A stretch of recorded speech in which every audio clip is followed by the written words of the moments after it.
हर थां फैलाई जाई कुरान हदीस, हर थां सुनाई जाई। जे फिर भी वहाबी आखन जम जम अखवाई जाई।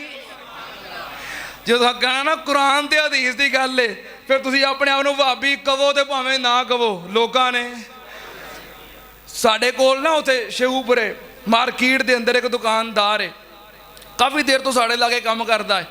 आ 2 महीने होए ने, उन्हें अपना एक बेटा ना मदरसे दाखिल करवाया है कुरान पाक हिफज वास्ते। तो मदरसे आन जान हो गया, उलमा नाल बहन खलोन हो गया। हालांकि वह मसलकन पक्का बरेलवी है, मसलकन पक्का बरेलवी। उन्हें अपना बेटा भी बरेलवियों के मदरसे दाखिल करवाया।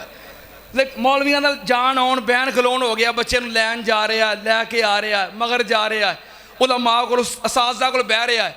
उन्हें ना दाढ़ी रख ली है, सिर ते टोपी पा ली है। तो जोड़ा बंदा लंघदा ना भाभी हो गया है, जोड़ा बंदा भाभी हो गया है, कहता यार मैं किदों किसी को किया मैं भाभी हो गया, मैं तो पैगंबर की सुन्नत ते अमल करके दाढ़ी रख ली है, सिर ते टोपी पा ली है। लोग धक्के ना कही जाते वाह मैं नहीं भाभी होया।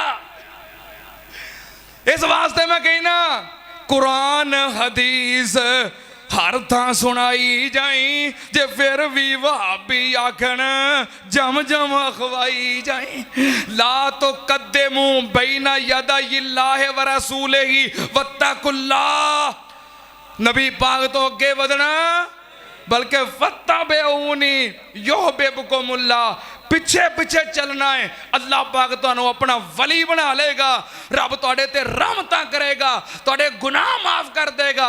अल्लाह तुहानू जन्नतुल फिरदौस दे मालिक बना देगा। व आखिरु दावाना अनिल हम्दुलिल्लाहि रब्बिल आलमीन।